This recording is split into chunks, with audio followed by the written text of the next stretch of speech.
Okay, the bread and butter of algebra.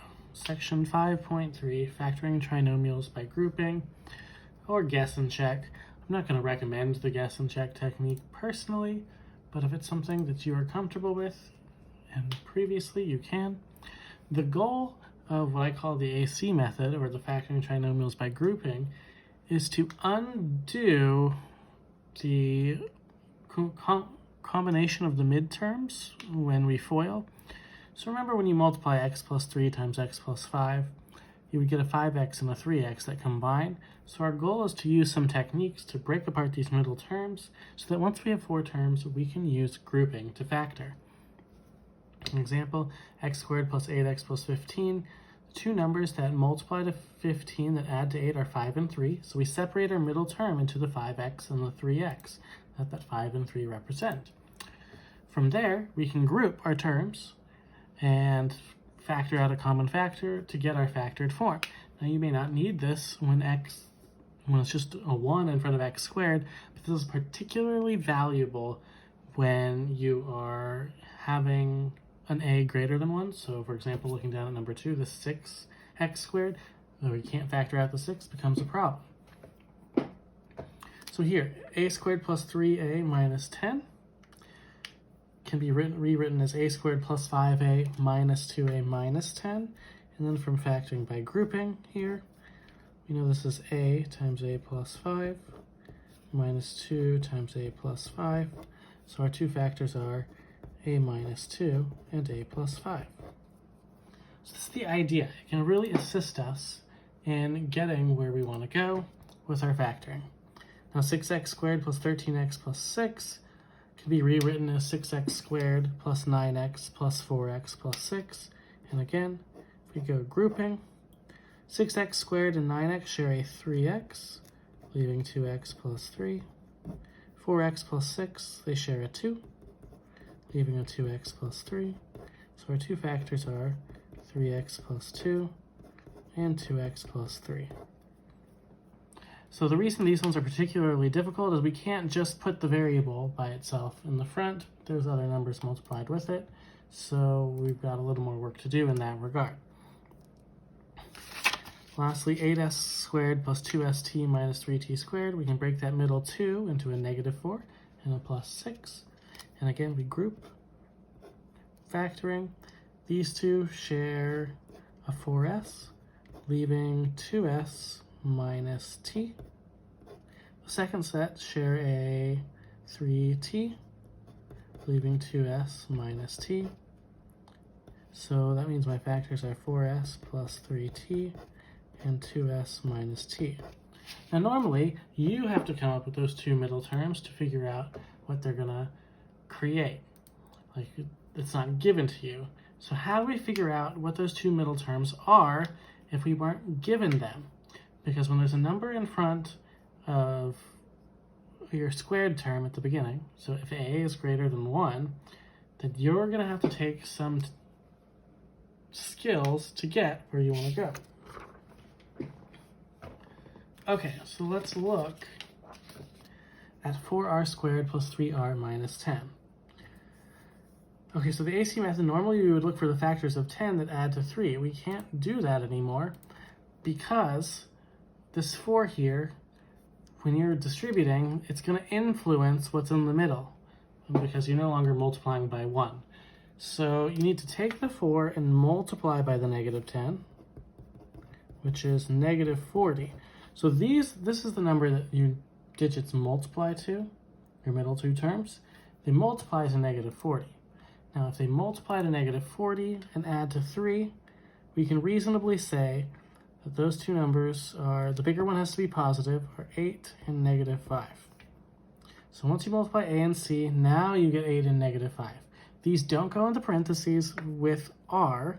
Instead, this is what our middle terms will break into. So we've got 4r squared, and we broke that 3r into plus 8r minus 5r minus 10. So this is how they got that process. When they gave you those terms, this is how they got them. So we factor now by grouping. 4r squared plus 8r, share a 4r, leave an r plus 2. Negative 5r and negative 10 share a negative 5. Leave an r plus 2. So that my two factors are that r plus 2, that's shared, and then the 4r minus 5 becomes the other factor. And this is the whole process for factoring when a is greater than 1. Okay, so now what?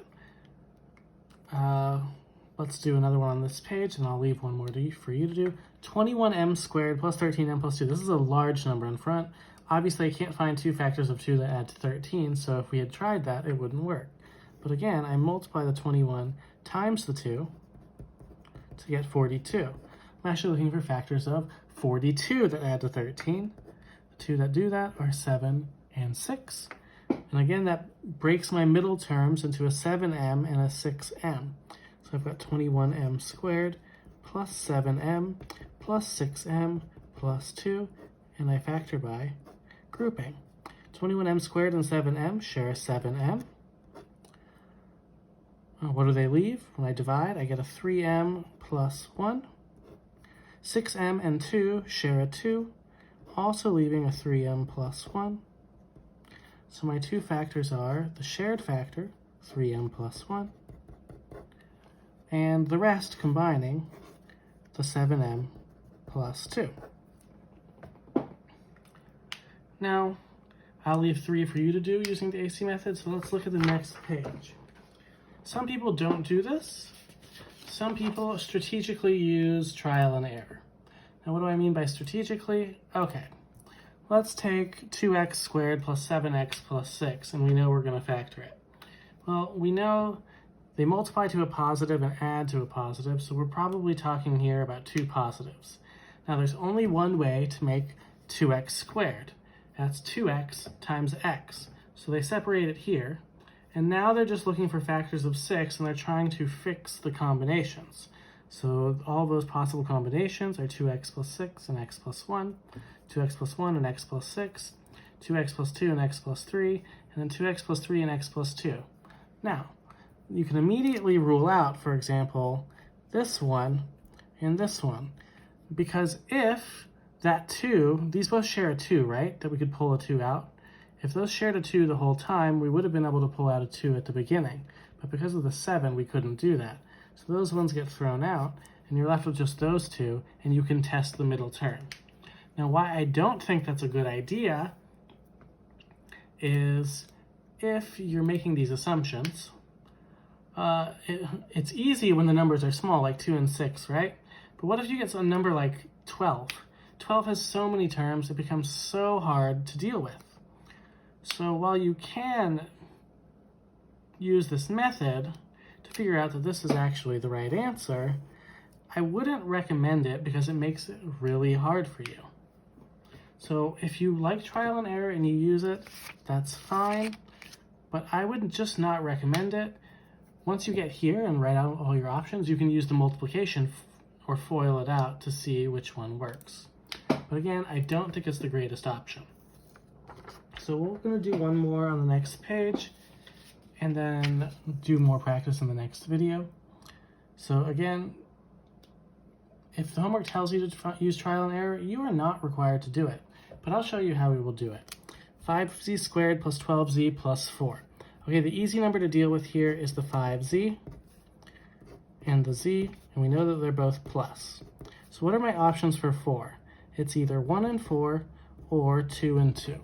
So it could be 5z plus 2 and z plus 2, 5z plus 4 and z plus 1, or 5z plus 1 and z plus 4.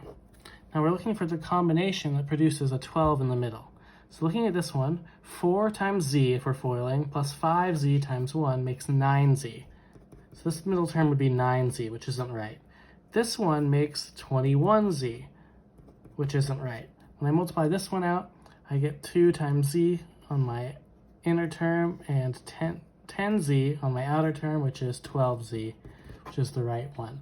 So this would be the factored form. Now you can trial by error this if you want, but I don't recommend it, and I will go back to using the AC method in the next video when we solve these.